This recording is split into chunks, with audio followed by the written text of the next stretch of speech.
Good evening and welcome to the 2021 Virtual Land Grant Summit hosted by the Government Relations Committee of the Alabama A&M National Alumni Association. I'm Damian Green, current chairman of the Government Relations Committee. This summit is a result of an assessment of need to get our alumni involved and informed in advocacy for one of the most important sectors of service from Alabama A&M University as the state of Alabama's official 1890 land grant institution is designated by the U.S. federal government.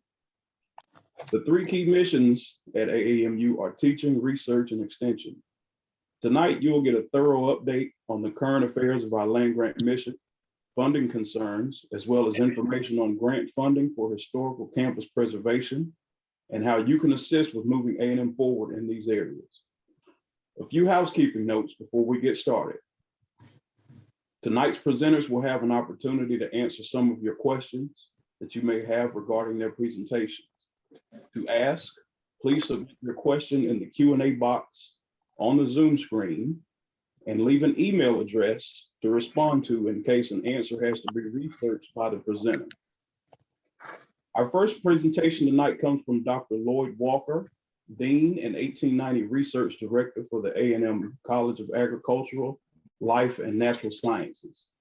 Remember, if you have questions for Dr. Walker after his presentation that he'll answer, please submit them into the Q&A box and leave your email address in case he needs to research prior to giving you an answer. Dr. Walker, the floor is yours. I'm muted here. I'm sorry, I was muted. Good evening, and thank you for inviting us, Dr. Malone and myself, to have this presentation. Again, my name is Lloyd Walker, and I'm the Dean and Research Director for the College of Agricultural, Life, and Natural Sciences. Thank you, Mr. Green. You have been most generous in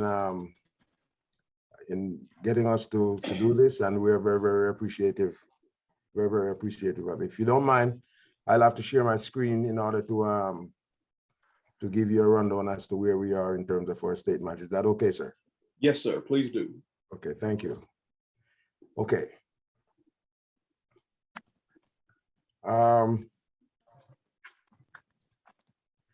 Okay, let me get back to, okay. I am gonna be doing our presentation on the research side, and Dr. Malone will pick up and do his on the extension side. Now, in order for us to have a full understanding of where we are coming from and where we are, I would like to just give you a brief overview of how this thing got started. Some of us I know might be very familiar with these, with the passage of these acts, and this is first the Hatch Act of 1887, and the Smith-Lever Act of 1994, and these two acts, it developed and created a state of Alabama experiment station. Well, it's the experiment station throughout the United States, really. And these experiment stations were mostly in the 1862 universities. And it also created the cooperative extension system. And for these two, the state received federal funds to conduct research and do extension activities. Now, the stipulation, and I want you to bear in mind here that there is nowhere here yet where 1890s are in play. This is just for the 1862s right now. But the stipulation of these acts, and I put these in quotes here, is that no payment from the allotment, this is what you're getting from the state, from the feds, to run these programs, both research and extension. It says no payment from the allotment shall be made to a state in excess of the amount that the state makes out of non-federal funds. That means what they're saying is that the state needs to match at least dollar for dollar what these universities and the extension system were getting. Now, here comes the establishment of the 1890s, and I don't have to get into too much of that. You understand where we're coming from with that. But when we had the establishment of the 1890s, because these institutions had to be created in order to establish education for people of color with the same sort of goals and objectives as the 1862s, it means that the same thing applies. So in 1998, you had an Agricultural Research, Education and Extension Reform Act. And under that act, you have the National Agricultural Research, Extension and Teaching Act that established funds under what we call Evans-Allen. These are two lawmakers, Evans and Allen, and that was designated as Section 44 of that act. And then you have the state extension piece that was established as 1445. Each state with an 80/90 land-grant university must provide match monies for federal programs in ag research and extension programs. This is not in question, this is by law. So what happens here? When you take a look at it and start looking at this front, and we could go back some more, but you're looking at it from an historical perspective here. We never got the one-to-one match that was required. In 2000, we got 30% of what the feds were giving. 2001, they gave us 45%. And in 2002, we got 50%. When former President George Herbert Walker Bush came into power in 2000, when he came into power in 2002, he signed what was then we all come to know as the Farm Bill. We get one of them, like every 2-3 years, a new Farm Bill is in place. He signed the Farm Bill into law with the caveat that beginning 2003, 1890s must, and I use that word there very, very carefully because that's what it says, must receive 10% annual increase in match monies until 100% is obtained. If that had taken place in 2007, we would have been getting a one-to-one match for what we're getting from the feds.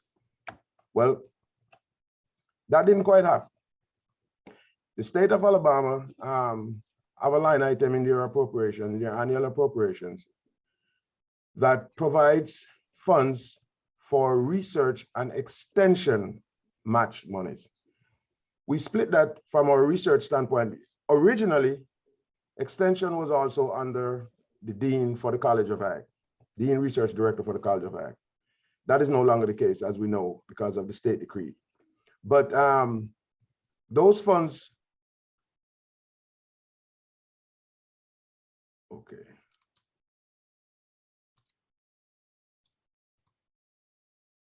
Okay, sorry about that. Let me go back and put us back here. Okay. Those funds, let me get back down to where we are here, where we were again. Sorry, this, okay, here we are. No problem. Dr. Walker, I'm actually running your slides now. I don't think you ever shared your screen. Oh, really? Yes, I'm on the establishment of 1890 slide 4. So just tell him where you want him to go, Dean Walker. He's running them. Yes. Okay. Well, let's go down to slide number 6. Okay. Okay, we were talking about slide number 6. Okay. Yes, we were saying that we were actually I don't know why my screen wasn't being shared, but I'm sorry about that. We have this arrangement where the funds that we get for matching, we split it for research and extension. That's certainly not enough, not even close to what is necessary to match the federal appropriations that we get. So now, as a result of that, we had the formation of what is known as ALGA. That was after some lobbying and different groups of people, including people here from the college and different deans, tried to impress upon the state government that we're not meeting our obligation here. So they said, okay, in order to do that, we want to make sure that you guys are actually doing what you're supposed to be doing in terms of meeting your research obligations. So here's the deal. we're going to let you form this organization. It's called the Alabama Agricultural Land Grant Alliance. And under this organization, you have Alabama A&M, Tuskegee, and Auburn.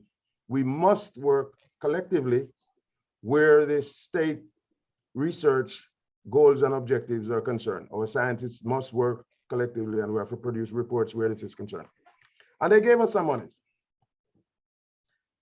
Okay, when they gave us this money, it was understood that because Auburn was getting so much more than what the federal government were giving them, the monies that came to ALGA, even though Auburn was a part of it, they wouldn't get any of it. That money would be split between Tuskegee and Alabama A&M University. It is clearly stated those money can be used for matching. So we use that money for matching. So we're adding those funds to matching. So now, it might think so there are two pools of money now that we have that we're getting match funds from for the federal piece. We're getting the Evans Allen money, that is federal. And there's another pool of federal dollars that we're also now getting that is called McIntyre Stennis funds that goes directly to our forestry people. We have a forestry program here, the Center of Excellence, and it has been accredited.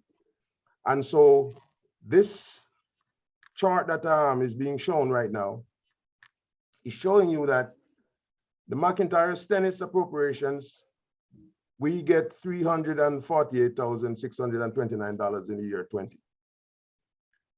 The reason why we got this money is that this money was always been there. It used to be 100% going to Auburn. It no longer happens. It was now stipulated that Tuskegee and Alabama A&M University with their forestry program must partake of these funds. So they're starting out with a split. 20% comes to Alabama A&M, 20% goes to Tuskegee, and the other 60% goes to Auburn. That start changing with years. We're supposed to increase the percentage, and now we are at 30%, 30%, and 40%, with 40%, of course, going to Auburn. This $348,629 that I'm showing you here is not the 30% that we're supposed to get. This is the 25%. This is the year 20. So we have the McIntyre Stennis appropriations. We have the Evans Allen's appropriation. This is the federal research piece. And the ALGA piece, those are the funds that we get, that we split with Tuskegee. Out of those funds, this is what we get. So we can use these funds along with the state appropriations, which is these funds right here, the $595,048. Put those two together, and we can use it to match the 3 million plus the McIntyre Stennis funds that we have. Simple mathematics, it just don't work. We're not getting a one-to-one match right here. So that the total state match here, you see, is a little over $2.8 million. We do not get any state match for the McIntyre Stennis, with the exception of what we get out of the ALGA. And so the shortfall right here comes to these numbers down here that we put in red, 337, 309 and 50 cents, and the 203,748. So the total shortfall here now comes to over $500,000, as you can see there, $551,057.50. I know that I get this question all the time. So if you have that shortfall, how do you manage? Because when we're giving our scientists their research budget, we have to give them a one-to-one match, because by law, that's what we're supposed to do. So, Mr. Green, if I'm giving you a McIntyre Stennis grant or a Evans Allen grant, there's two budget numbers that I have to use to give that to you. 50% in one, 50% in the other, because it should be one-to-one match. You see where I'm coming from? We are not able to do those match like that. What we have to do is that, and if you come short, you're supposed to really send the difference in dollars back to the state, to the federal government. Have we done that? No. The reason why we have not done that, because we use some loopholes that are there in order to make the match. We have a research station We do get some federal, some state dollars on that research station. It is legal to use that for a match. It is not actual dollars that we can give to scientists because we have to use that to pay the people on the research station to buy supplies and run experiments out there, right? There are times when you have to use a percentage of my salary. You use a percentage of salaries of people who are being paid from these things in order to try to make the match, so that when we send back to Washington, they do not say to us, send us back our money. The problem there is that while that is legal, I'm saying to you that the actual one-to-one dollar, the actual dollar amount, we're coming up short. And that's where my office have to use operation dollars that for research to fill that hole, so that when we're giving somebody a budget, we can give them the one-to-one match that is required. Even though the state is not giving it to us, we have to do things in order to make our scientists get one-to-one match. So this is really, the situation as it is right now. This year, if I was to put out the 2021 numbers, it's going to be different because we're getting a little bit more in terms of the Evans Island. We're getting a little bit more in McIntyre Stennis. The state gives us just a little bit more from the state appropriations, and just a little bit more from the Algar amount, but nothing close to what, matter of fact, I think we're a little bit even further behind right now. And so if you have any questions, I'll be more than happy to answer them. But that's where we are right now. And just a reminder, if you have any questions, please put them in the Q&A box. Please put your questions in the Q&A box with your email address, just in case he needs to research and answer and return it to you. At this time, I don't see any open questions, Dr. Walker, so I'll give them just a second here before we turn it over to Dr. Malone. And again, I thank you for giving us the time to make this presentation, so you can at least get an idea of what we have to put up with here in terms of trying to fund our research program here in the college. Excellent. We thank you for making yourself available. Being that we don't have any questions from the box, our next presenter is going to be Dr. Alan Malone, who currently serves as the A&M 1890 Extension Director and Administrator. If you have questions for Dr. Malone, please submit them into the Q&A box, and please place your email address in there as well. And Dr. Malone, thank you for making yourself available for us this evening. You're on mute.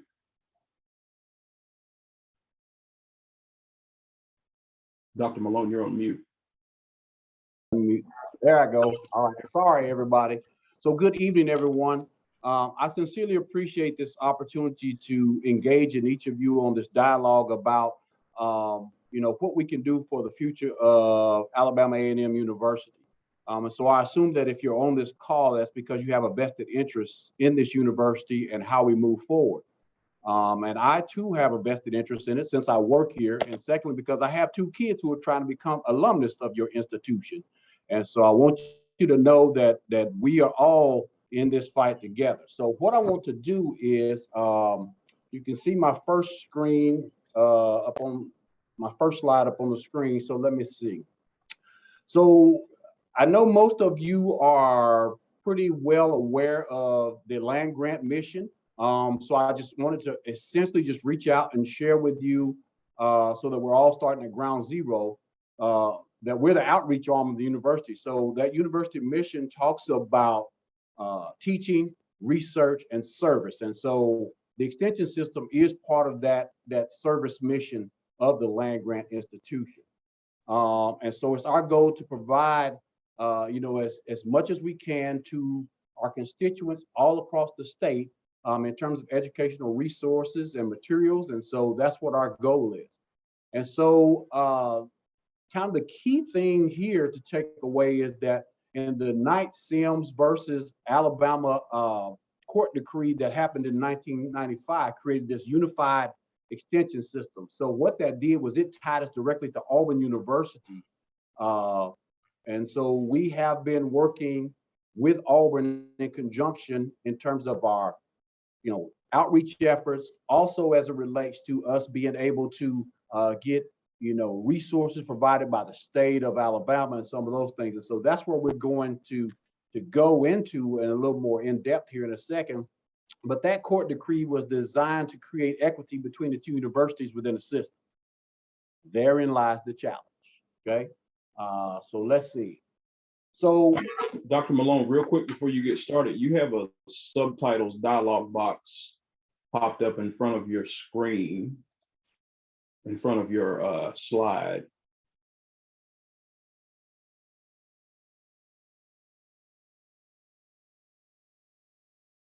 okay.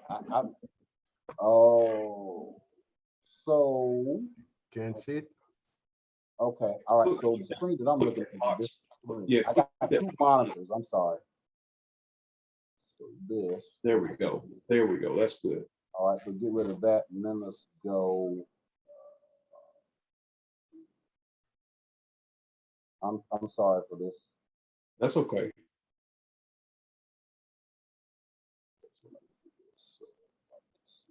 That's much You can better. see your slide now, Alan. Huh? You can see it now. Okay. All right.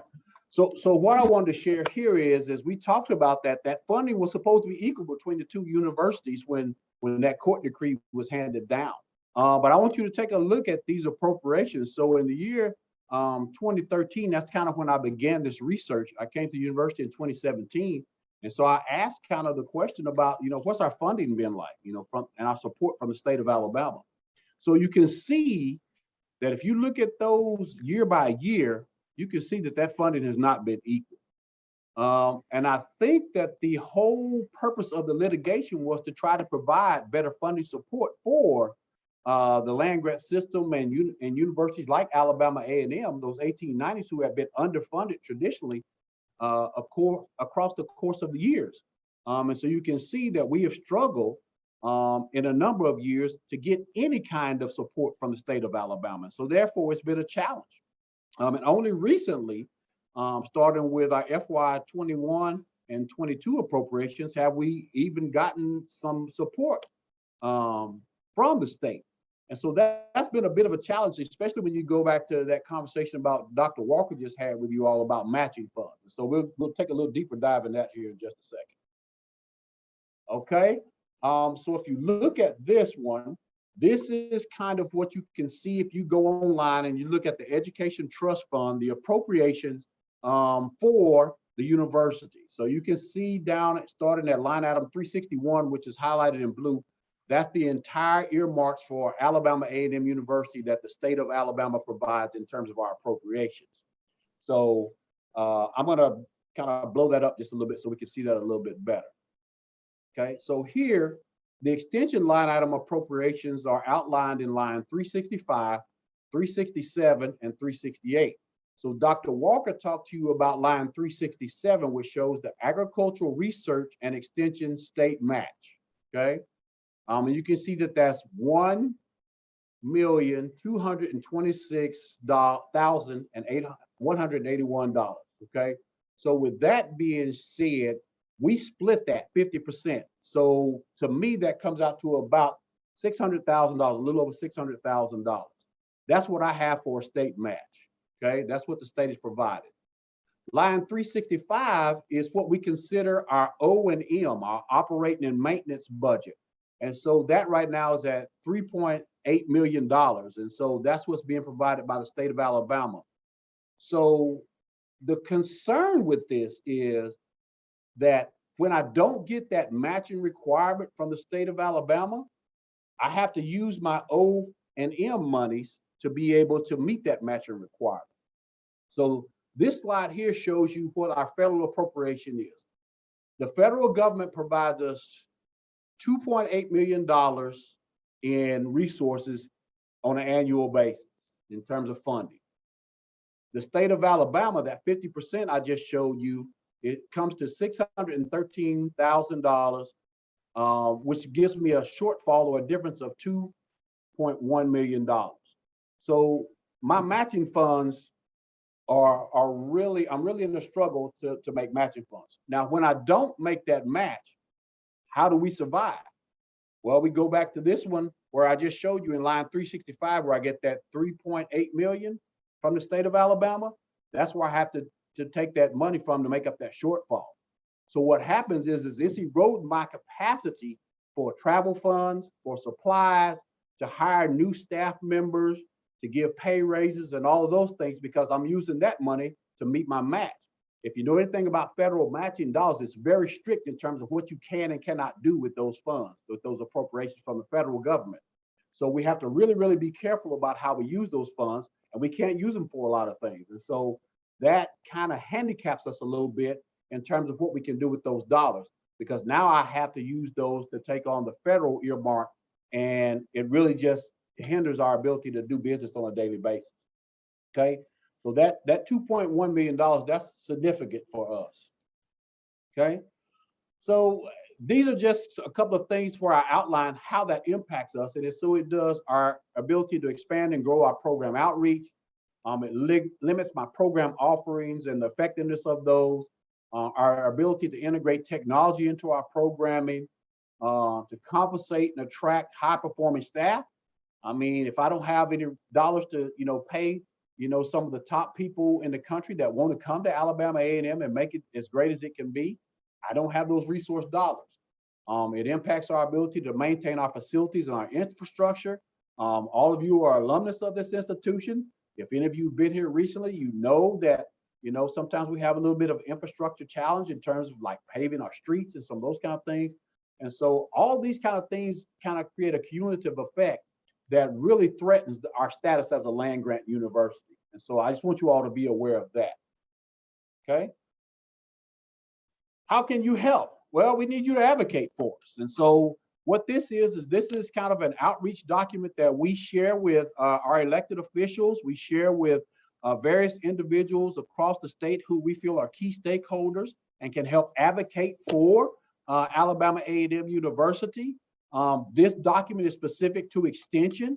It talks about some of our challenges. It talks about our resources. It talks about the impacts that we're making. It talks about our specific program areas and some of the things that we offer. And this is available. I can share this with Mr. Green or with President Moore or whoever needs to see it, and they can make sure that you guys can get that. We would love for you to be able to reach out. Some of you are very well connected in the state of Alabama.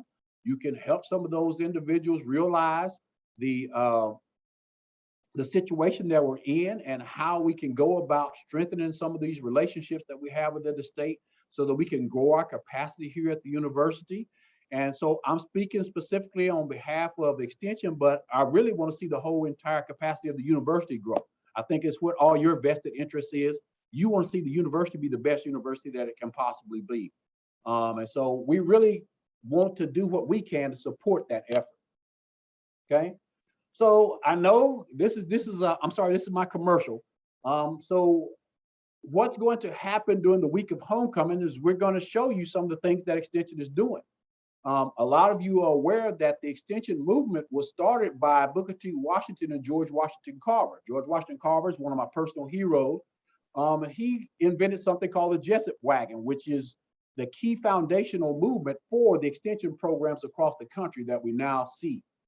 And that wagon was designed to go out into communities and teach the farmers and ranchers in those communities about boll weevil eradication and some of those kind of things. And so we were just coming off of slavery at the time. It was post-Civil War. We're doing the Reconstruction period. And so he was very instrumental in terms of taking that, what they call the Jessup Wagon or movable school, into those communities and doing some work. So what we're doing is we're emulating that model. We are going to have a ribbon cutting beginning at the early part of that homecoming week. And we would love to have you come and walk through our 2 new mobile units on October the 5th. It's going to be on the quad at 11 a.m. We're going to unveil and do a ribbon cutting ceremony and let you see the technology and things that we have incorporated into these 2 RV units, one on nutrition education and one is a STEM laboratory. So we are envisioning using those as what we consider the front door of the university when we go into these communities to try to draw more kids into Alabama A&M University by showing them some of the tremendous offerings and assets that we have as a university, and that why these kids should be invested in coming to this university. All right, so here's my contact information for anybody that wants to reach out to me outside of this particular venue. I wanted to make this available to everyone. So if you get an opportunity, please jot down my email address. I can be found on the university's directory on our website. This is my office number and my cell phone number. They're not a secret. I'm a public employee, so by all means, reach out to me if you have any questions or concerns about anything that I've shared tonight, or you would like to have some additional conversations about how you can be supportive of our efforts here. We just want to make Alabama A&M the best university that we possibly can, and in doing so, I think we need the help of individuals such as yourselves, the alumnus of this institution who have a vested interest in what we do here, and we want to be supportive of that effort. And with that, Mr. Green, I'm going to stop sharing. And if we have questions, we can entertain those. All right, Dr. Malone, we have one question in our box from Miss Elise Sims, who's probably a good familiar name to most Bulldogs in this area. She says, who approves the budgets from the university before they're presented to the legislature? Does the president have a role in developing the budgets? D. Walker, do you know anything about that process? Well, you gotta know the E&G budget is not associated with like the research and the extension piece. So that basically the research and the extension piece is actually dictated by the federal dollars that we get from the feds. So it's not a matter of approving it. It's just a matter of the state seeing what the feds provide us and provide us with the money. The E&G budget is a different story. That's the budget that the university used for teaching and running the university. Okay. All right, it looks like we have only that one question for you all. Thank you both. We will now move on to Representative Anthony Daniels, our next presenter. And Anthony Daniels is an alumnus of A&M. He's currently representing Alabama House District 53 in the state legislature and currently serves as the Democratic House Minority Leader. And he's a key member of our local legislative delegation. If you have any questions for Representative Daniels, please submit them in the box with your email. And good evening to you, Rep. I'm glad to see you tonight. I know you've got good information for us to take back to our people. Well, thank you, Damian, and thank you to the alums of Alabama A&M, as well as your president, President Moore, the entire executive board, and especially my friends, Dr. Walker and Dr. Malone. Thank you guys for fighting the good fight and continuing to arm me with the information that I need in order to fight for more resources for the university. And so I certainly appreciate that. And very, for me, being able to count on individuals that are at the ground level is important when sharing this information with my colleagues. As I've said before, Damian, we can't wait till the cake is baked before we get involved in the process. I've said over and over again, whether it's the administrations that date back since my time, the beginning of my time in the Alabama legislature, is that we have to build these relationships and have these conversations when we're not in legislative session. The budgets are being discussed as soon as the legislative session is over. Having a relationship with the budget chairman. The budget chairman has gone on to become the finance director of the House from the House. Bill Poole has become he's the new finance director, and the budget chairman now is a close friend of mine, Danny Garrett, who resides in Trussville. You've probably read an article about a month ago that had that discussed the quiet group that I put together, a bipartisan group following the death of George Floyd, and how we came together for 8 months and worked on legislation that would impact the communities of color. And so Danny Garrett, the person that worked with me on that, Danny Garrett is now the chairman of the Education Trust Fund budget. And so I've had discussions with him about coming to Alabama A&M and touring the university. And so he will be doing that. He is open to that. But Danny Garrett is someone that listens, and he also admits when he have a blind spot. And so you'll have a friend and someone that doesn't have prejudice on institutions wise at the hem of the Education Trust Fund budget. Having a relationship with the budget chairman in both houses is important. The important part and why it's important is that Arthur Orr, who resides in the Decatur area, is the education budget chairman in the Senate, state Senate. And as I mentioned, Danny Garrett is the education budget chairman in the House of Representatives, and a familiar figure who left the House is over the budget committee and having a relationship at the executive level. What I'll tell you, one of the things that I've been talking about over and over again to Alabama A&M alums, faculty, staff, and anyone that will listen, is that we have to build a pipeline of individuals that are graduates of Alabama A&M or friends of Alabama A&M to the Alabama legislature. It is the appropriation body that funds state institutions, state services in general. And so one of the things that I've seen in recent years, and really doing it more from a historical standpoint, is that during the time that the Democrats were in control in Montgomery, the budget chairman for the trust, not the Education Trust Fund, but the actual general fund, was an Alabama State graduate who was a good friend of mine, former Representative John Knight. And so when you see dollars moving, those dollars are moving because of the affinity that gentleman had for Alabama State. And so the same thing when it comes to Auburn and Alabama. They have a lot of individuals that are graduates of their institutions in the legislature.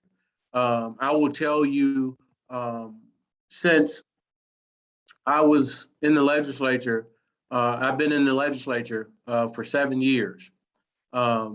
Although Alabama A&M does not sit directly inside of my district, being an alum of the university forces me to care and push the envelope for Alabama A&M. And so we do have more legislators that are graduates of Alabama State on the HBCU side than any other institution in the state of Alabama, in the Alabama House of Representatives and Senate. And so what that means is they care about Alabama State, and so they advocate for Alabama State. I care about Alabama A&M, so I advocate for Alabama A&M, Representative Hall and I. And so we're the only two. For Auburn and other institutions, they have more graduates than Alabama State in the legislature. So therefore, a lot of the budgetary items that impact or have a direct or indirect impact of those particular for those particular institutions are advocated at a high level because they have the numbers. At the end of the day, politics is all about numbers and votes. And a lot of times it's about influence. So because I'm in a leadership role in the Alabama House of Representatives, we're taking Alabama A&M serious. Now, the extension budget that was discussed earlier, there are a number of items that the O&M is more the larger funding source from the state of Alabama to the institution. Now, there is a line item that deals with extension in a couple more areas. And so for me, as a legislator, all of the alums of Alabama A&M that have relationships with members of the legislature, regardless of what side of the aisle they're on, I think that Alabama A&M has to speak out of one voice. You just heard a presentation by two gentlemen that talked a lot about agriculture and extension services.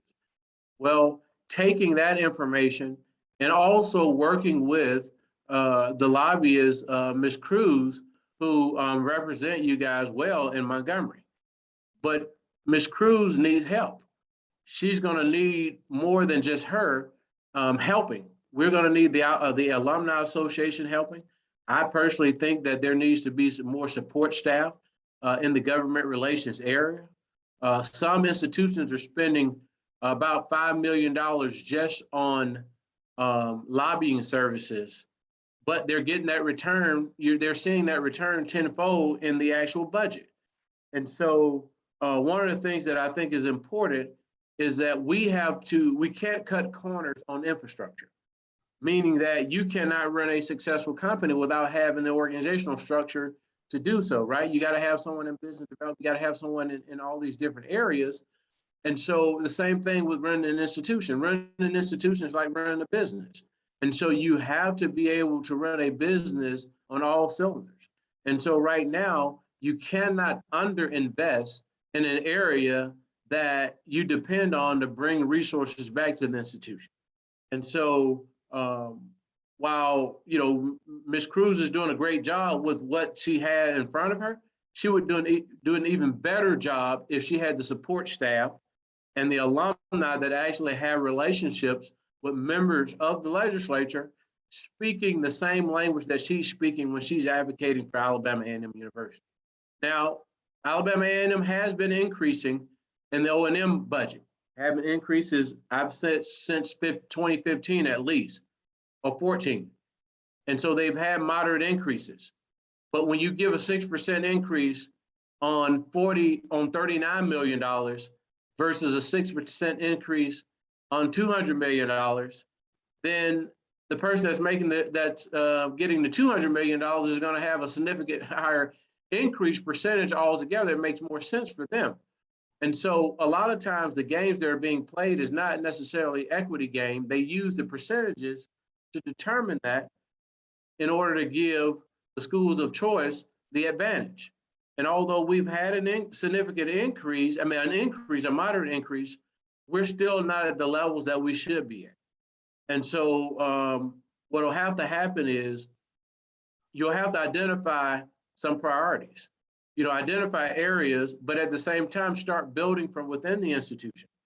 If you're coming to the legislature for more funding in areas that's going to yield the returns, whether it's research or whether it's agriculture, education, business, or engineering, you got to have those be very strategic in what you're asking for, because you can get some of these items if you're creative and innovative. And so but you have to narrow it down to a few things that you want to have, and reasons why you want to have an increase to justify it. But I think that Alabama A&M and its production of the most, people of color in engineering, and also have a very strong business school in agriculture, natural sciences, as well as education. A couple of years ago, I was able to work with Representative Hall on getting scholarship dollars in education for scholarship for males going into education for Alabama A&M. Back in 2018, we were able to get $1.2 million after the budgets closed for Alabama A&M from the governor's $666. And so you're seeing little things here or there, but you need something that's more sustainable long-term. And so for me, here's my ask. My ask is that we look around the state, identify some laws, and start building a pipeline to run for public office, especially the legislature, and that we exercise our relationship and engage the relationships that we have with members, or build new relationships with members on both sides of the aisle at the ground level in order to really move the needle for the university. Because if they don't know about you, they're not going to think about you. And so we want people thinking about it. And the way to do that is to do it in the off season. Everyone and their mama going to call us next week while we're in session. But throughout this entire summertime, we barely heard from them. I guarantee if I call 5 of my colleagues, they've not heard from the universities in North Alabama, South Alabama, whatever part of the state, because everybody seems to come at the same time. And so I would say that capacity is an issue, and making certain you making investments in the areas that's going to yield the returns, and be innovative about what's going to help the university move forward. And at the end of the day, we want to hear about the outcomes, the employment and employability of our students, and them working and playing in Alabama, and what we can do to make that come to fruition. And so with that, Damien, Madam President, the entire Alumni Association, and to all of those friends that are on this particular Zoom, that's all I have as an update.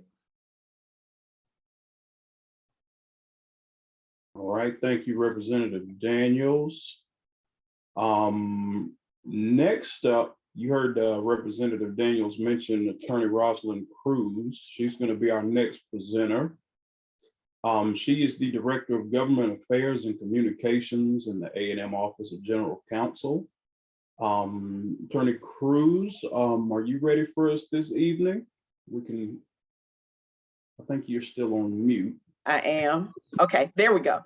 I am ready for you. I apologize for coming in late, but I teach a class in the in the College of Engineering from 5 to 6:20 on Tuesdays and Thursdays. So I teach construction law and contracts to our brilliant engineering students who want to be construction managers. First, I want to echo what the gentleman who came before me talked about, and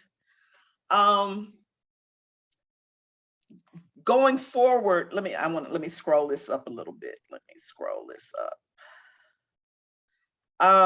Specifically, Dr. Malone and Dr. Walker talked about where we are falling short in matching funds, which is an issue.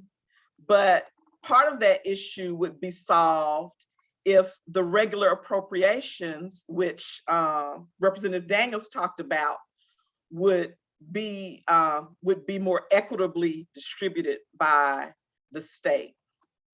And I am, okay. So you saw the chart that Dr. Malone gave you that was extension funding. And so I'm going to just give you an example. So since 2012, in 2012, there was proration and everybody got a cut across the board. But A&M's cut was 5% in extension and Auburn's cut was 2.6%. Then after that, year over year, Auburn got small increases, but we stayed the same. And I think what's important for you to know is that when I approached, especially Chairman Poole, who is now left, and I built a pretty good relationship with Chairman Poole, and Senator Orr, the two chairs, their response, especially on extension funding, was, but the consent decree is over. And so since we're not required to do anything, since we're not required, why should we do anything? And one of the things I would point out to them is, well, the judge is no longer overseeing us under the consent decree, but in the years when the judge was overseeing us in the consent decree, you still didn't abide by it because you gave Auburn extension increases and Alabama A&M remained flat the entire time. Well, in 2021, there was a small increase for extension. And frankly, that was because Dr. Hugheni agreed to move a little more than $100,000 off of one line item and move it to extension. And that's where that increase came from. And then in 2022, I have to give credit where credit is due. Representative Hall, Representative Daniels, and the people at Auburn Extension advocated for extension at A&M and got another increase. But here's the thing. Since proration in 2012, or even since proration was over in 2013, extension in Auburn has increased its appropriation by almost 21%. If extension at Alabama A&M had increased at the same rate as extension at Auburn, we would have gotten $4.5 million last year instead of just $4 million. And you can tell from Dr. Malone's comments that $500,000 would have made a huge difference, because then he could use those funds. He would have his matching federal funds, and he could use that extra $500,000 to pay people more, to increase his programming, to do a whole lot of other things, right? So extension to be treated equitably, not equally, but equitably, should have been at $4.5 million in the 2022 budget. And that also includes, and that rationale is the same when it comes to what Dr. Walker is handling in research in the College of Ag. Representative Daniels gave you some information. The Alabama Senate committee is called Finance and Taxation Education, and the chair is Senator Orr from Decatur. Senator Orr does not have the most pleasing opinion of Alabama A&M, despite the fact that the university has righted itself financially and has shown that we are now handling all of our funds correctly and making our highest and best use of it. His one comment to me was he does not like to reward people who don't take care of their things, because we had so much deferred maintenance and buildings in bad shape. But we've turned that around. We had $200 million in deferred maintenance, and we've addressed probably $150 million of that without any extra help from the state, just by managing our money better. And so that point is really going to have to be made to Senator Orr. House Ways and Means, we have a new chair, Danny Garrett in Trussville. As I said, I did have a pretty good relationship with Bill Poole, the former chair, who's now in the governor's finance office. But we will have to, in fact, call on Representative Daniels and his relationship with Representative Garrett and work those phones and emails and meetings. The budget will start in the House this year. And so, as Representative Daniels said, we can't wait until they convene in January. We have to have been working all of this time, and we need to start. You guys can jump in now and start working. We can't wait till they convene in January. And Dr. Sims had a question about the budget in general. And there is a budget process, Dr. Sims, at Alabama A&M, which we then send to the State Department of Education and ask for what we want.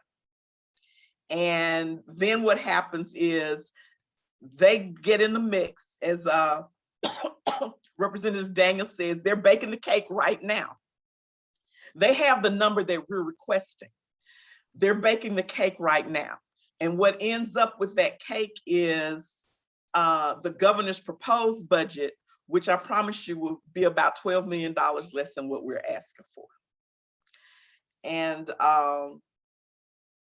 that is going to be, even in the face of the fact that it was just recently announced that the Alabama Education Trust Fund is, correct me if I'm wrong, Representative Daniels, if you're still there, the tax revenues were much more than they thought they would be. They were conservative last year, and there may be an extra $650 million in the Education Trust Fund this time. They're not going to disperse all of that, but the Education Trust Fund is flush right now.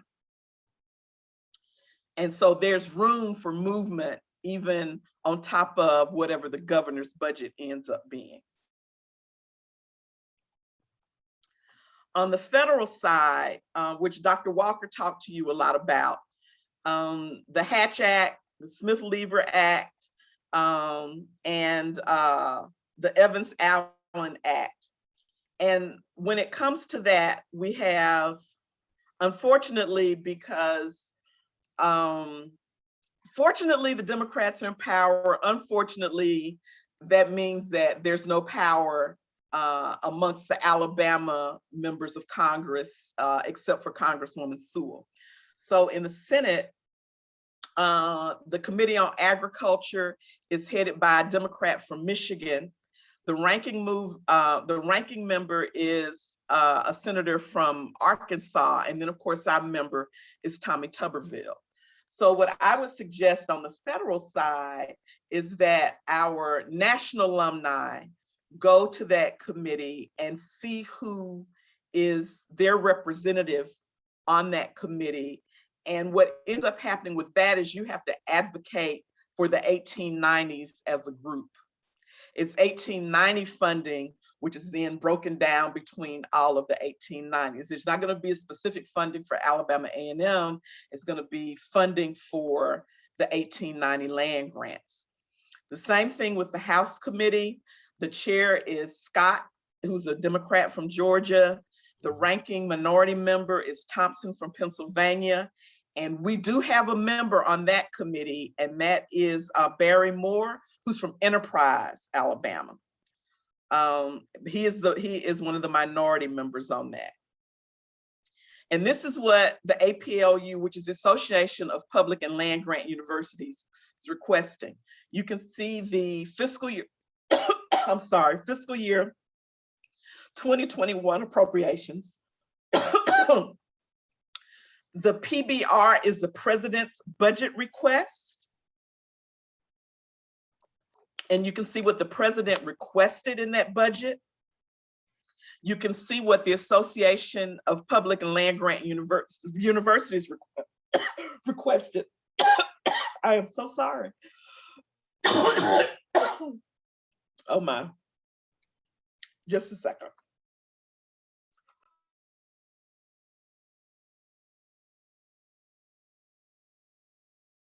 Oh, I apologize.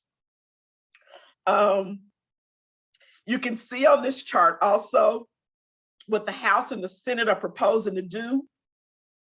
You can see the Senate doesn't intend to give us any increases for 1890 extension or for our capacity building grants. The House is trying to give us a little bit more, but the Senate has zeroed those lines out. Well, not zeroed them out, but not given any increases. The bill is in reconciliation and markups in the House committee right now. So that gives you kind of an overall picture. You can see that the ask is not that great, frankly. It's not a huge ask, but from the alumni, I would say from your respective areas around the nation, if you can identify your congressperson, your representative, or your senator, those calls and emails to those congressional offices that you support the 1890 funding in the Farm Bill, then that goes a long way to helping us. Even in those states where they don't have 1890s, if you are an alumni in a state where there's not an 1890, still make that phone call if you have a representative or a senator who sits on the relevant committee. The total funding for NIFA is 1.7 billion, and about 250 of that is supposed to go to minority serving institutions, but that also includes Indigenous, Native American serving institutions, Hispanic serving institutions. That's all minority serving institutions, not just 1890s.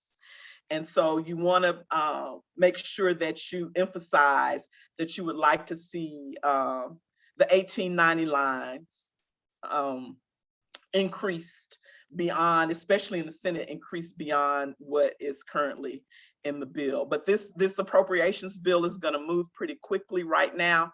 I will say the Congressional Black Caucus is talking about in the House not supporting the bill because a lot of the appropriations bill, because a lot of what was in Representative Alma Adams' bill for funding HBCUs did not make it into this bill.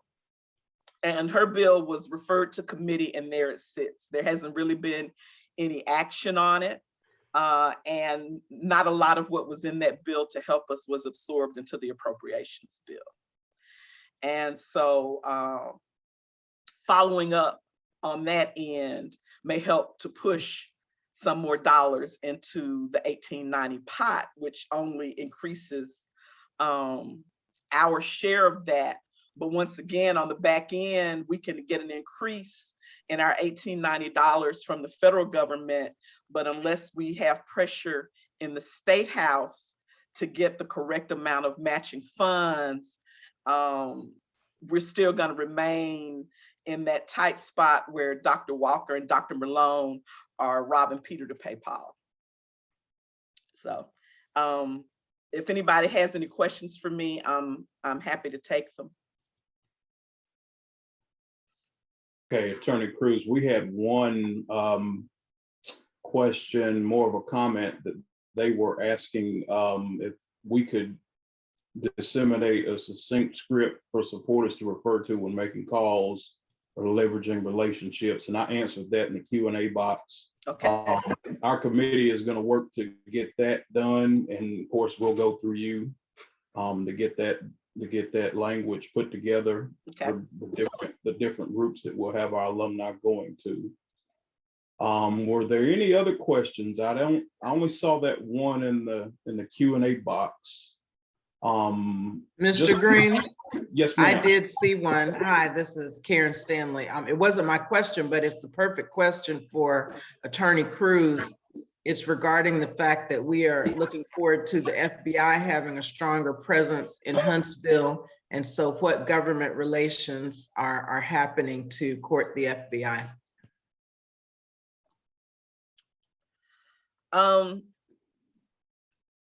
I would probably, I know that I have not made any outreach to the FBI. I'll be honest about that.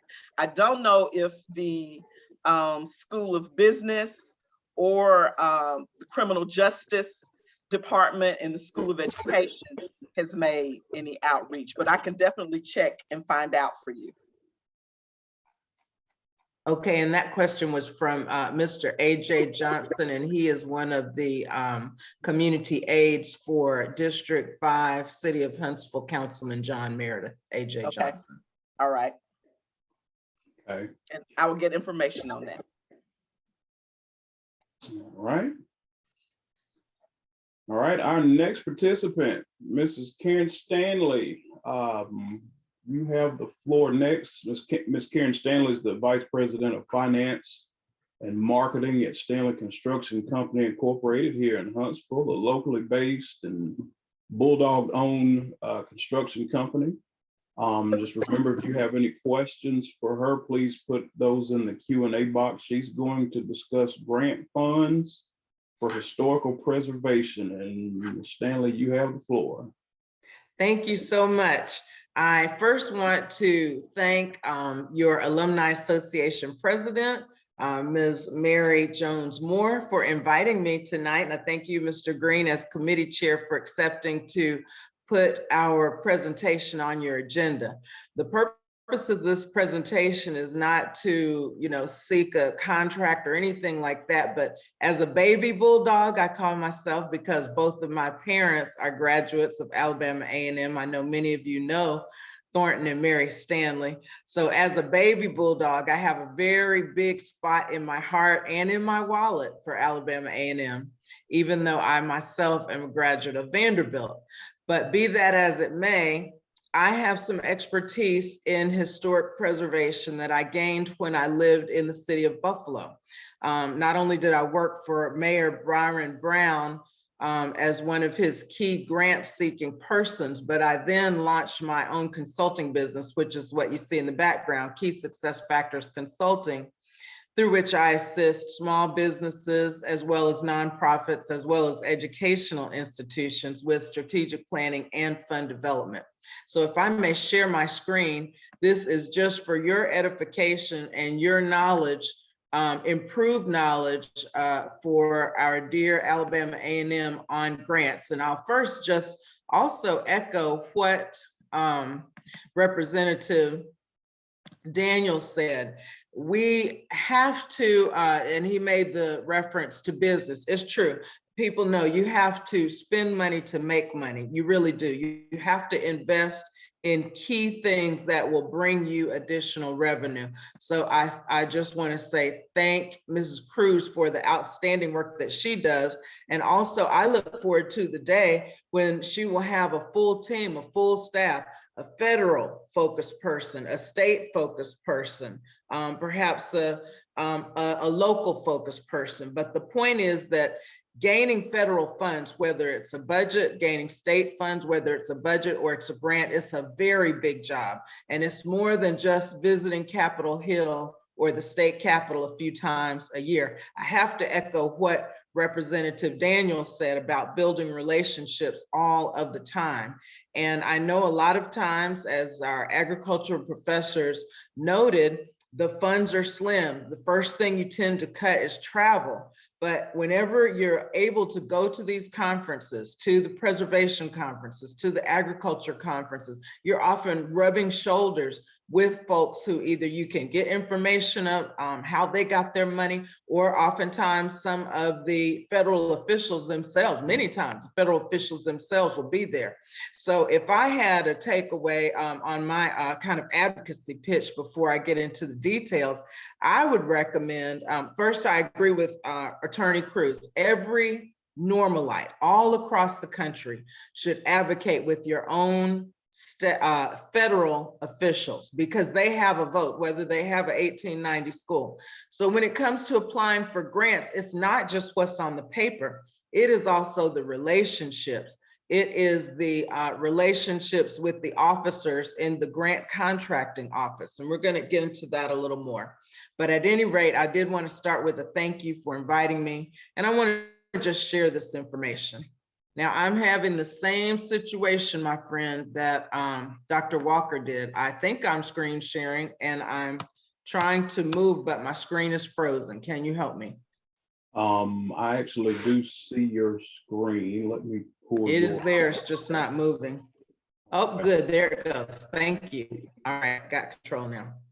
Okay, so there's two basic sources for annual grant funding for historic preservation at HBCUs. The National Park Service, which is a part of the Department of the Interior, I'm talking about federal funds again, in 2021, awarded $9.7 million for historic preservation specifically to HBCUs.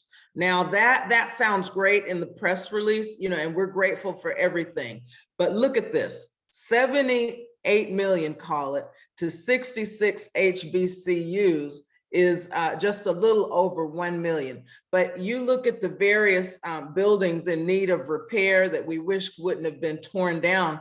Those were $8 and $9 million projects. So $1 million just only lets you hurt yourself. And in fact, that's why, I think that Alabama A&M at this time is not very competitive for historic preservation. In fact, in 2019, I did have a contract with the facilities department, and we applied for about $500,000 to top off the amount that the university was already going to spend for then Bibb Graves, now Buchanan Hall.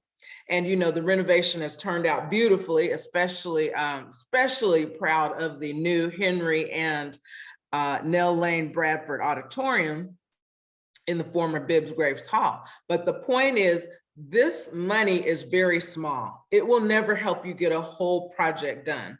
And so if you can't show the federal government that you already have most of the money, don't even say matching, just like the agriculture was talking about dollar for dollar. I mean, you really need to have 80 or 90% of your money and be applying for just a 10% top off. That's what would make a grant application competitive. Okay, secondly, another organization, the National Trust, has an HBCU Cultural Heritage Stewardship Initiative. Again, great idea, but $600,000 in grants to 8 HBCUs is less than $100,000 each. So again, on multi-million-dollar projects, it's just going to be the tip of the iceberg. Relationships. Every speaker before has talked about advocacy and relationships. This is critical. And it's just unfortunate in Alabama that we have such a, split system of government. Sometimes people feel that, well, if a Republican is in office, we can't really approach them, or if a Democrat is in office, we can't approach them. But that's not the way to look at it. They are responsible for representing their people. So we have to, in spite of anything else, you have to work with the people who are in power at that time. And so Representative Sewell doesn't represent North Alabama. So you can see here that money went to Miles College in Birmingham. That's her district. Alabama A&M would have to develop a better, closer relationship with Mo Brooks and with Tommy Tuberville, and with Richard Shelby, or might as well say his successor, in order to be more competitive for these grants, because it's not just about what you put on the paper. It is the relationship that you have with those federally elected officials. It is, we helped you here. It's a whole system of helping each other out that you don't know. Sometimes the grant would have been beautiful on paper, but when it came down to the office, came down to the grant contracting office, and let's say that contracting officer just happened to get a call from Senator Shelby, and then they happen to get a call, let's just say, from a very junior unknown senator from Florida. They're going to listen to Shelby. I mean, we had so much power, and I just am sorry, but I mean, that he has to retire, but all good things must come to an end. But we need to just continue to develop the relationship, not just one person's relationship. The entire Alumni Association really should take this on as a project of how can we, first as the Government Affairs Committee, leading by example, finding conferences that you can go to, sometimes on your own dime. You will run into so many people with votes if you just go to the Congressional Black Caucus conference every year. Now, it's been virtual last year, and I believe it will be virtual again this year. But walking around those halls, I mean, just the opportunity, I love these events. You just run into John Lewis, somebody like John Lewis, God rest his soul. Ran into Elijah Cummings. I went to a Department of Transportation workshop, and Elijah Cummings was there, and I was representing a client that had a transportation project. So this is what we must learn to do, that it's not all on just that one lonely government relations attorney. It is incumbent on everybody. So again, the sources for grants, they're pretty slim. It really won't get a building preserved for you. That's what I want you to take out of this, because some people say, well, how did Stillman get that done? Or how did Tuskegee get that done? Well, they probably cobbled together several grants over a year, but they also probably put in their own money. So let's talk about, again, is this a significant or material amount of money from grants? Really, it's not. But what it does do, it also puts you on the map. Every time Alabama A&M is in the newspaper, every time there is a grant awarded, every time one of those excellent research scientists wins an award, every time that former Miss A&M, my good friend Hadia Nicole Green, gets another grant over there at Morehouse, we've got to elevate that, because what that does is that starts to tell the story that A&M is home to excellent science and research, but also produces excellent young scientists and researchers. You have got to tell your own story better, because when it comes down to, weighing in, an elected official that might weigh in, or a grant reviewer who's reviewing your paper, if your campus is totally unknown and all they've really ever heard of is Howard, Morehouse, Hampton, Spelman, Tuskegee, well, that's why they get all the money, because they have a credibility situation just by name recognition. So I hope that we can work on improving the name recognition of Alabama A&M, because as the song says, long live thy fame, blessed be thy name. The name is worthy. We are the stewards of the name, and we have to get out there and tell our story better. So back to this slide. What I want you to also know is that the longer a building is left unused, the closer it comes to demolition, and instead of preservation, or the more expensive the rehab will be. So really the time to preserve is the present. And here I want to piggyback on what Representative Daniels said. He talked about the fact that the state and members of the legislature looked down on A&M because of knowing that A&M was not a good steward of these historic buildings and that they were going down due to deferred maintenance. But then again, that's kind of a trick bag. They also know that the state did not equitably fund A&M. And you know, there are a lot of rules around which money can be used for capital projects, which money is for students and faculty and ongoing operations. So it's a very detailed endeavor, but I guarantee you that A&M did not get its fair share of the money. So when you say preventive maintenance, it's easy to say it didn't happen, but then again, when you're working with less than a full wallet, you have to do what you can do. You know, you put a few pots under the leaks and you try to keep it moving. So I think we've already discussed, you cannot build a preservation program totally on competitive grants. But what can you do? I believe that historic preservation has to be a strategic priority for the university, meaning it can't be a discussion right before the bulldozers come out. Again, Representative Daniels referred to, you can't get there when the icing's coming on the cake. You got to be there when they're cracking the eggs and pouring the flour in. Well, the same thing here. And, you know, my analogy is construction. You can't build the building or come up with adding on a new room to the house and you didn't even have it on the blueprint. How is that going to happen in real life for the laborers out on the job that day? It's not going to happen. So you have to make it a strategic priority from the very beginning, before the buildings ever even get into disrepair.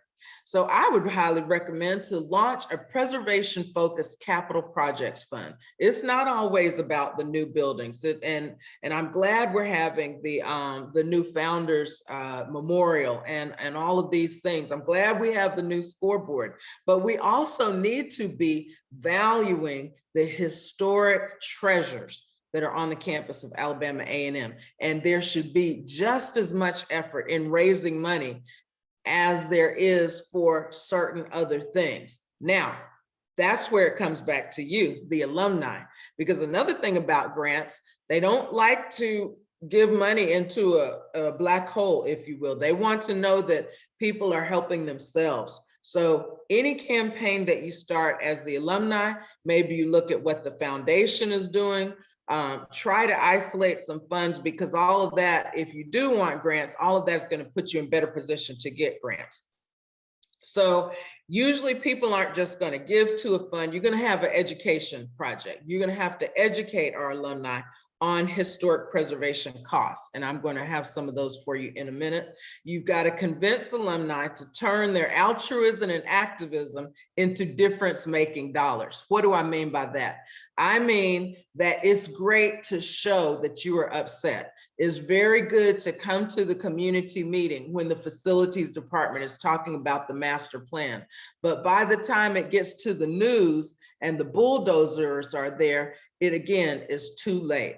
You've got to start raising that money before, and then, you know, because you can't cry enough tears to stop a project when a building is unsalvageable. It's just not a wise decision. And so some of them have to go, and it's really just a shame because they're treasures.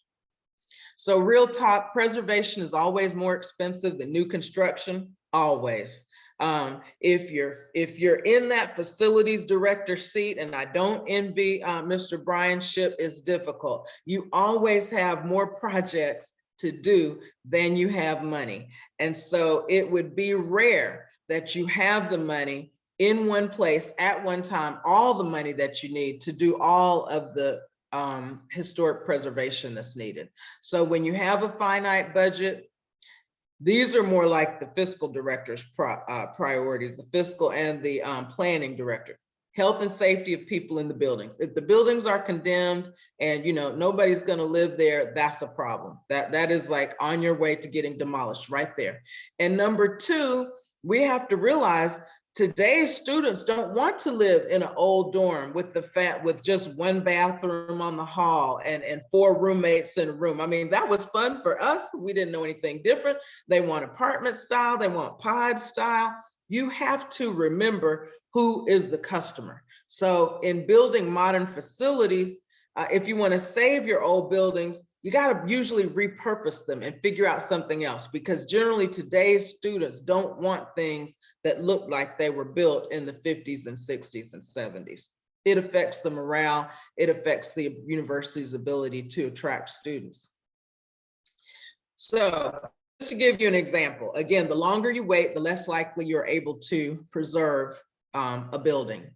In 2014, this was a page from the A&M campus plan. It was done by the Sizemore Group, which is a planning and architecture group.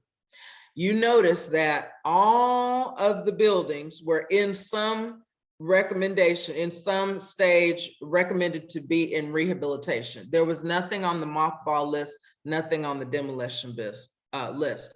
Fast forward to 2019, then you had a new facilities assessment, 5 years of rain, sun, and wind, and continued deterioration.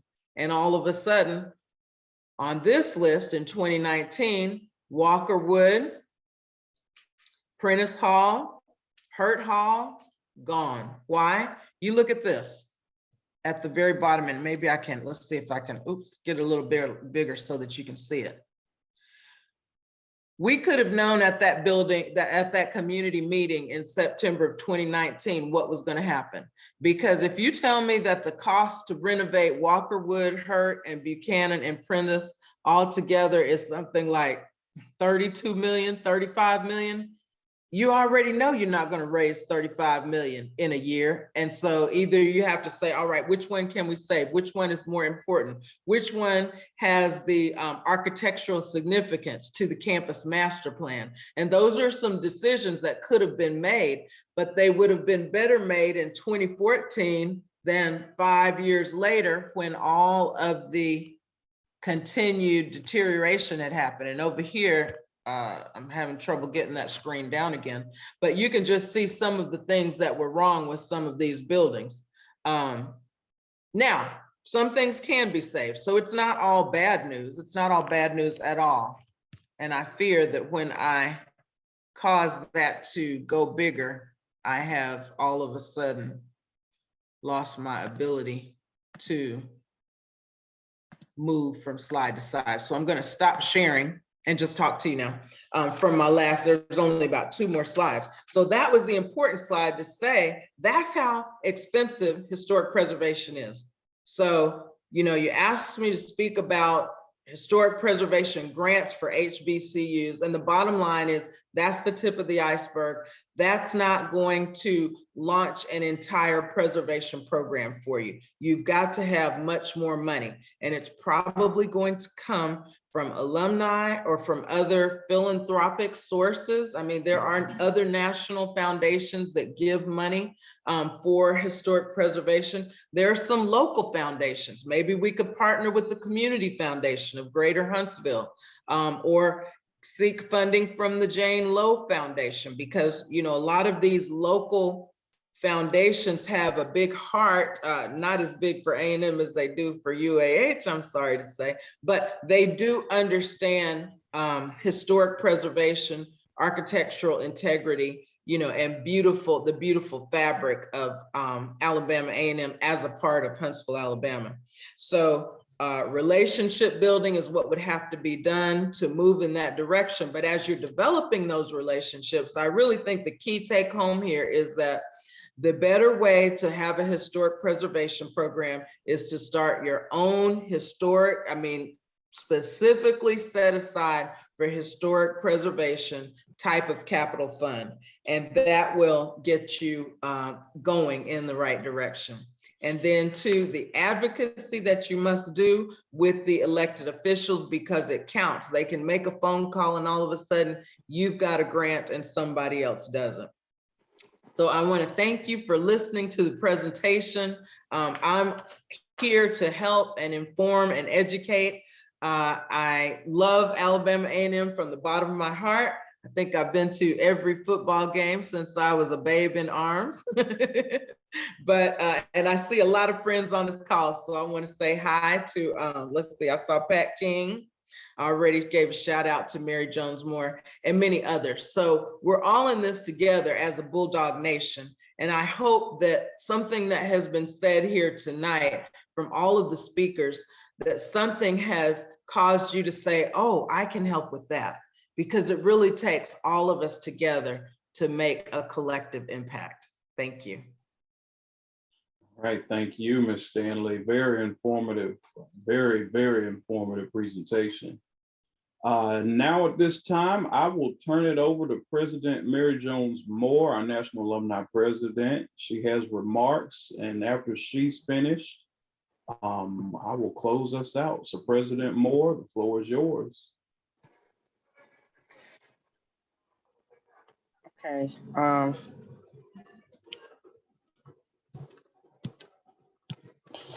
It's not letting me on. Okay. Good evening, everyone. How's everyone doing?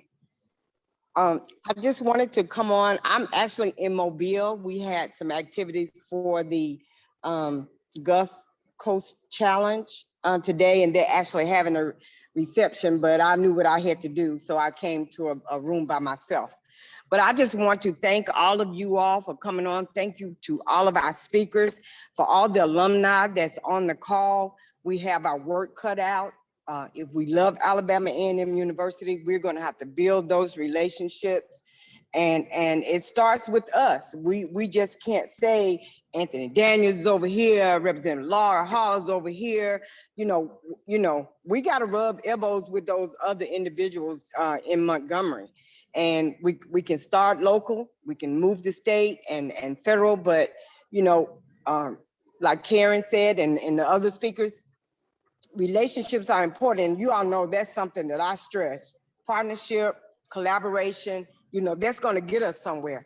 So if all of you all are on this call and you love our university the way I love it and the way I think you all love it, you know, I think we can get it done, setting up that fund. That's something that we can look into, because if we want to save our university, if we want to be able to tell our story, continue to tell our story, you know, we're going to have to be boots on the ground. You know, we're going to have to be change agents for the university, and we're going to have to make it happen. And I just thank all of you all for your love. Karen, you know, Karen is one of my sorority sisters, and Karen and Pat Keen and I, we love social action. So, you know, that's deep in our hearts. And, you know, that's something that, you know, we as alumni need to get involved. We need more involvement from all alumni, not just a handful, because, you know, even though if you live in another state, you still can have an impact on Alabama A&M University. So that's one thing that we have to get to our, you know, make our alumni understand that just because they're not here in the state of Alabama, they can still make a difference. And here, even with Karen, the grant writing is very important. You know, we have to start somewhere, and like she said, you know, we have to have our money, but it's very important, you know, that we seek those grants, and we don't have to just do one. We can do many, you know, and you know, I'm a keen believer of 1 + 1 is 2. You know, you keep adding that money, and we're gonna get somewhere. And that was very informative, Karen, because you know, that is something that had we known a long time ago when it came to those buildings, and you know, having a seat at the table is very important. So that's something that we're trying to do. You know, our alumni today, you know, we're trying to really stay involved. Get involved, stay involved, because we love our university. And like I said, we want to be able to tell our story. And so that's something that we as alum, we're gonna have to start in, and we have to start right now. like Representative Daniel said, now's the time. Don't wait till that cake is in the oven because you can't take it out. If you do, it's gonna flop. So, we just got to make sure we have people that are committed to our university, committed to the cause, and then we'll just move forward from there. But, like I said, thank you. And Karen, if we can, we need to talk about even partnershiping with you as far as grant writing, that's very important. That's a start. That collaboration relationship is very important. And Well, so, Mary, you know what? I'm glad you said that because again, we've heard the issues that the university is underfunded and the budget isn't there. So, whatever money was there in 2019, it hasn't come again. I haven't written any more grants, but you can't apply just one time. Usually you need to apply 2 or 3 times before you get it, because that grant officer has to see you coming back and know that it's a strategic priority. There's no overnight success or one-hit wonders in that. So really with the alumni, look at the university struggling with the budget, struggling to pay the faculty, struggling to keep the students happy and in a good environment, then some of that the alumni is going to just have to shoulder. All right, well, we're going to hire an extra lobbyist, or we're going to hire a grant writer, because definitely the capacity is not there. Everyone is doing their very best, I do believe, but the capacity is not there. Right. And we have to realize that just because you get one grant, don't just be happy, oh, I got a grant. But you got to keep moving, because there's something else that's gonna need to be taken care of. And so we're gonna have to be advocates into getting these grants, and it's left up to us. And I appreciate your presentation, and hopefully that you will partner with us as far as writing the grants and moving forward. And we're going to get you as an associate member of the Alumni Association. And you're not a baby bulldog anymore. You're a young lady, so you're a bulldog baby. So thank you. And I just want to say I love you all. I love Alabama A&M University. So I'm going to get back to the reception, but I thank you, and go Bulldogs. Thank you, President Moore. I believe y'all got a party to start down there on our way to victory this weekend. I think I want to see us put up 50 points. And what you say? Yes. So, but thank you all. Well, thank you. Thank all of our presenters. This was a very informative session. We will be in contact with you all, the participants and attendees. As a committee, we will be working toward getting you some language to take to your local legislators and your federal representation. And I'll just a personal note, I'm a big fan of the old show Dallas. One of the main characters is J.R. Ewing. And he used to have a quote where he said, my dad used to say, don't sit on the fence if you can't play both sides of it. Okay. Alabama A&M is not a Democrat university. It's not a Republican university. It's an Alabama university, and it has a federal government function. And so we have to play our part in making sure that we're good stakeholders and our representation takes care of A&M. With that said, I will adjourn us for the evening. Thank you all for joining us, and keep an eye out. We will be contacting you soon, and have a great weekend.